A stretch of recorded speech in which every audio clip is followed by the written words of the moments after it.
Coming up next on the Jeff Crilley Show, he served our country for 2 decades in the FBI, and then he started a tech company. His incredible journey just ahead.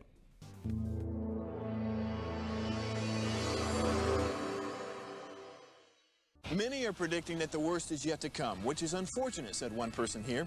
Until now, they've enjoyed the reputation of being the nation's icebox. Watched a burglar in his home this morning by webcam. As a journalist of over 25 years, stories are what make my world turn. Reporting live from the Dallas newsroom tonight, Jeff Crilley, Fox 4 News. But in 2008, I took the jump from my familiar life and started a PR firm from my home. We're talking about anyone with a camcorder like the one I'm using becomes a television network. We started slowly growing the company, and we now have over 100 clients, and we've branched into the world of live digital broadcasting. I now own 8 different TV studios and have a huge team, and the stories that I now get to share are sometimes the most important of my life. Life has a funny way of coming around full circle. This is the Jeff Crilley Show. Well, I am fascinated by people who take their original journey and then do a pivot, just as I did when I left television news to start this company some 15 years ago. My next guest knows that very well, Matt DeSarno. He's the CEO of VerficoTechnology. Thanks for coming on the show. Thanks for having me, Jeff. I really appreciate it. Well, I want to hear your journey because, I mean, you went from really chasing some of the most notorious bad guys in the country to starting a tech company. Tell us how this started. Sure. Yeah, thanks. Thanks for having me on, and I'd love to. So, you know, as a kid, I grew up, always wanted to be an FBI agent. That was my career goal. I went in the Army, and then ultimately after 9/11, ended up, after 9/11, the FBI was letting just about anybody in, and I snuck in that way. But had a wonderful career, a dream career really, get to work street gangs in Southern California and Chicago and terrorists, you know, at the national level, and then ultimately finished my career here in Dallas, Texas, as the head of the FBI office in Dallas. And I knew that I had reached, you know, the pinnacle of that career because I had the best job in the FBI. Leading this Dallas field office here is a spectacular honor and privilege, and the team is just outstanding. So as I was after I'd been there about 3.5, 4 years. Two things were happening. I was coming of age to be eligible to retire, and age and time in service to be eligible to retire. And I was also getting pressure to go back to Washington, D.C., and I really wanted to stay in Dallas and look for opportunities in the private sector. So most people like me would typically move into some sort of a security role or security-related role at a large corporation, an energy company or a technology company or a media company in some cases, or a bank. And I looked at those opportunities and explored those and decided that I wanted to do something a little bit different. And so I was talking to my brother, actually, who owns a construction company, and they had a problem with wage theft. And their problem was they were sued for wage theft by the D.C. Attorney General, and in the process of trying to defend themselves and produce discovery in response to a subpoena, they realized that they couldn't defend themselves because they had no visibility into what their subcontractors were doing, and they also realized they had significant culpability. So they, like so many other construction companies, settled the case, received restrictive injunctive terms in that settlement that caused them to change the way they do business. And they were forward-thinking, and they developed a bespoke technology solution because they couldn't find one on the market to force their subs into compliance. And as I was exploring retirement options, I was talking to my brother about this and realized that this small little software that they had built on their own could probably be re-engineered and brought to the market. So what we did is the day after I retired from the FBI, I started VerficoTechnology. We transferred the asset to the technology company, and I had hired a team of engineers and technology leaders to re-engineer the product, rebuild it, and make it ready for the market. And then throughout our first year in business, 2023, we deployed it to several companies and started to see some real success and some real traction. So now we are at that stage where we're a little more than a year old and starting to grow and have good momentum. And there's a great explainer video on your homepage. Let's go ahead and roll that. Sure.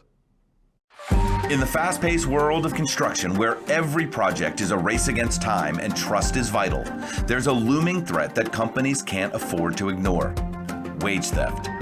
The illegal withholding of workers' earnings often goes unnoticed due to the complex labor landscape and use of manual timekeeping systems. Additionally, the simple act of misclassifying a worker as an independent contractor when they should be an employee exposes general contractors and owners to significant legal and reputational risk. Verfico can help. We offer user-friendly tools to strengthen your company by providing risk transparency and shielding against liability. So how does it all come together? Workers download the Verfico app and use a geo-fenced QR code to clock in and out each day. If a worker forgets, the foreman can quickly adjust the records, saving valuable time and confirming accuracy. Verfico streamlines payroll, flagging irregularities and ensuring subcontractors adhere to payment regulations. General contractors can easily view the wage assurance risk level of each trade partner on the job, and access to registration data provides valuable insights for delivering against ESG and DE&I objectives. Verfico is dedicated to transforming the construction industry by enabling wage compliance and enhancing labor market transparency. Is your company protected? Verfico, protecting companies, protecting workers. Contact us to learn how Verfico can help fortify your company's defenses today. Matt, I think it's absolutely brilliant, and I think what it also does is holds everybody accountable, and everybody knows that this software is in place.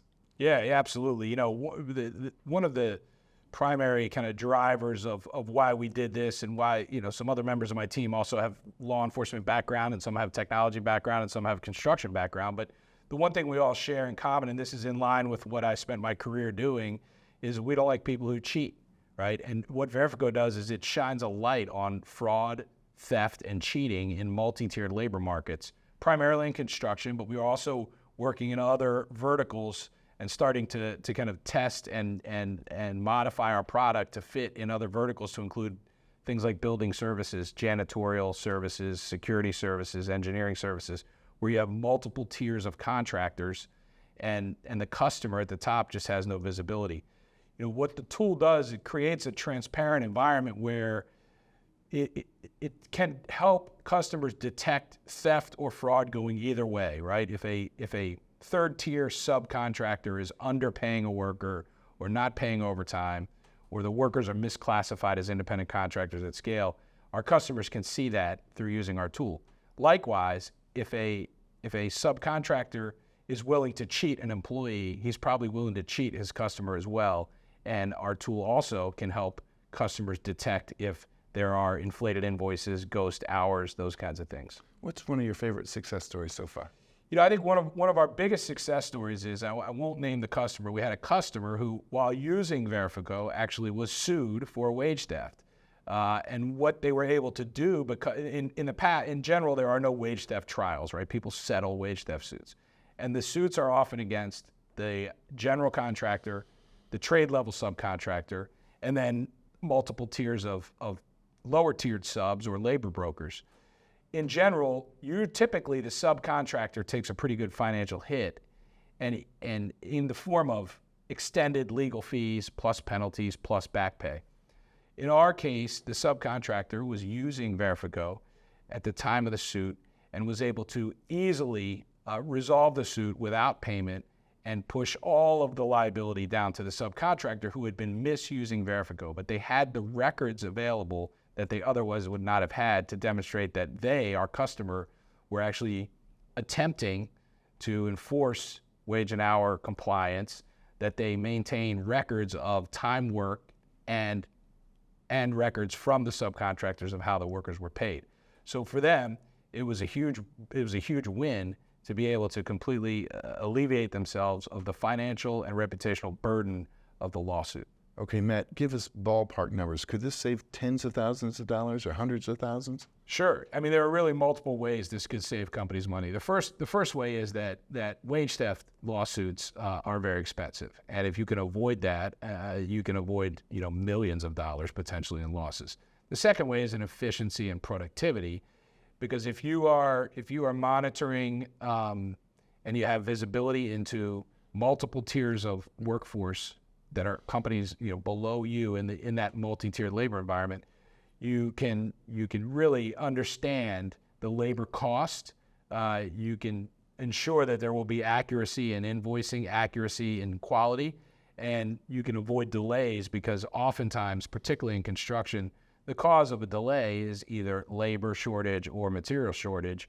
And oftentimes there's disagreement over why the labor was short or whether or not the labor was short. So if we're a customer, like a general contractor, to be able to know without a doubt what companies and what workers were on the job each day in real time and historically can really help avoid change order cost overruns. Yeah, and the media loves this story. I found a great article in D Magazine. Let's go ahead and put that headline up there. Why Matthew DeSarno left the FBI to run a Dallas-based tech startup. That's got to feel good. Yeah, that was nice. That was nice. Yeah. D Magazine, for a local reputable organization like that, they reached out and said, "Hey, we'd like to do a little piece," and it was good. My name and quotes had been in D Magazine many times in the past for my last job, but usually it's talking about somebody going to jail or some other unpleasant situation. So this was kind of nice. And when you're trying to explain this to your own industry, the construction industry, do they get it? Is it a pretty easy sell? It's not an easy sell. In fact, nothing's an easy sell. But they do get it. I mean, it's responsible contractors and responsible owners. Really, owners really have a lot of reputational risk. I mean, owners like CBRE, owners like Jones Lang LaSalle. They have Microsoft, Google, big tech companies. They have a lot of reputational risk at stake. And the other kind of really good owners who understand this, we call them owners, but there is institutions, right? Universities, large healthcare systems. I mean, they just can't have this kind of stuff being alleged on their job. They really don't have direct financial responsibility, but the front page, or the headline in the newspaper is going to read, X institution allows wage theft on their site, right? So they really understand it. Oftentimes they just make the requirement and then we work with the contractor. Really where the contractors feel the most pain is in areas where there is kind of contested union space, worker-friendly labor laws, and a lot of litigation around this issue. Fortunately, in North Texas, there's not a whole lot of litigation around the issue, but we are working with cities in North Texas who have a lot to lose if there were an allegation. Yeah, so you've also been a contributor to some of the industry magazines. Let's go ahead and pull up this headline, Waging War, and that's in Construction Exec magazine. Talk about educating your market, because so many times, you have Tylenol for somebody's headache, but they often don't even know they have a headache. Sure, yeah, absolutely. And in this case, one of the things we talk about in this story is that contractors often don't know this is going on.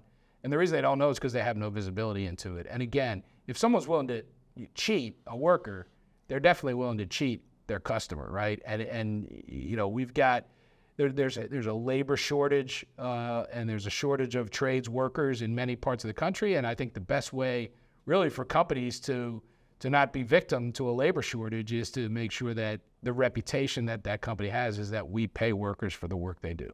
Outstanding. So if somebody's watching this right now and they want to engage you, obviously they can contact you through the website. What's the process? What happens? Yeah, they contact me through the website. You can reach out on LinkedIn. If they contact us through the website, we'll directly be in touch with them. We can provide a demo. We can talk to them about how the product works. If there are ways that, if there are specific custom modifications that they think would be helpful for their company, then we can talk about doing that as well. Outstanding. You've been an amazing guest. We're going to leave with the website, which is verficopro.com. The great Matt DeSarno. Thanks for coming on the show. Thank you, Jeff. Appreciate it. That's it for now. All right. See you next time.